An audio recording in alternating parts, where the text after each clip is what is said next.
Once you do something over and over and over again, you usually get pretty good at it. So you'd think after 23 films, the Marvel Cinematic Universe would have this whole supervillain or plot villain thing figured out, right? Unfortunately, it's wrong. About half of their villains are just kind of okay. I mean, I get it. Not every villain can be a Thanos or a Loki or a Killmonger. But in a universe with all of those supervillains, there are just some that just don't make any sense. I was watching through some MCU movies the other day, and one villain absolutely doesn't make sense to me. His plan. And that's Helmut Zemo from Captain America Civil War. His plan makes absolutely no sense.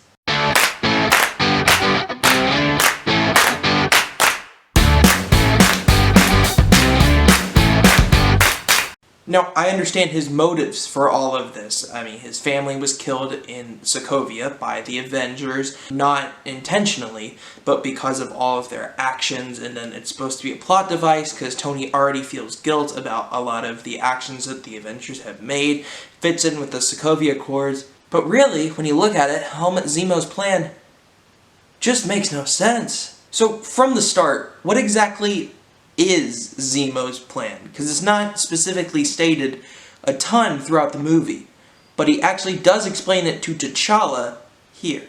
And the Avengers, they went home. I knew I couldn't kill them. More powerful men than me have tried. But if I could get them to kill each other.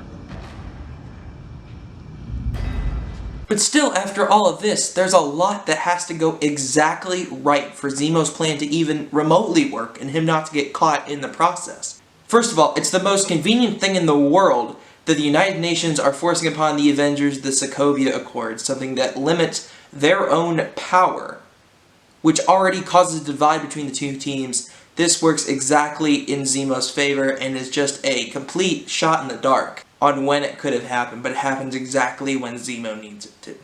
Awfully convenient. Then he has to predict Steve Rogers vigorously defending Bucky Barnes throughout his framing for the death of T'Chaka.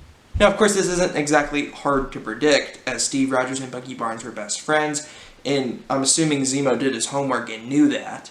But still, to be convicted of a crime and still have your friends support you through it is something you don't often see, especially in Marvel movies. Now, the next bit is where it really gets interesting. He has to assume that Sam Wilson also tacks on to Captain America's plan and helps defend Bucky Barnes throughout the entire movie. This creates a sub-block of the original team, along with the already division of the Sokovia Accords. He has to assume that all three, Wilson, Rogers, and Barnes, are going to be captured and put into prison after a car chase. Then he has to kidnap and kill the doctor that is supposed to be interrogating Barnes.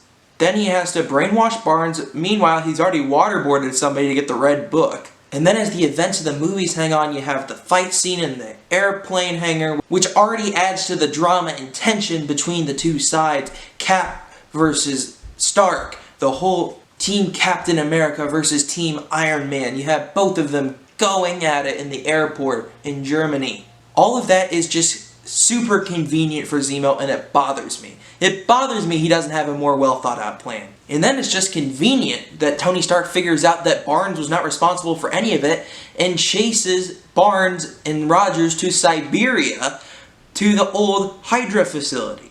That's just convenient. And then Zemo's plan can start to work, where he gets Stark to see the video of Barnes killing his parents. That is his plan.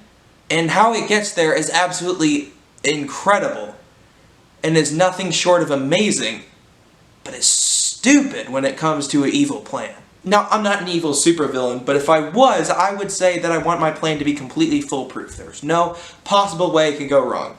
There's so many ways this could have gone wrong. I mean, imagine if Steve Rogers was just like, I'm not going to support Bucky. He killed a bunch of people. I mean, that's not in the Steve Rogers character. I'm just thinking out loud here. Or what if somebody would have died in the battle? I mean, I know that War Machine got severely injured, but that's not necessarily a death. I think a death would have slowed the entire thing and put a halt on all of the operations.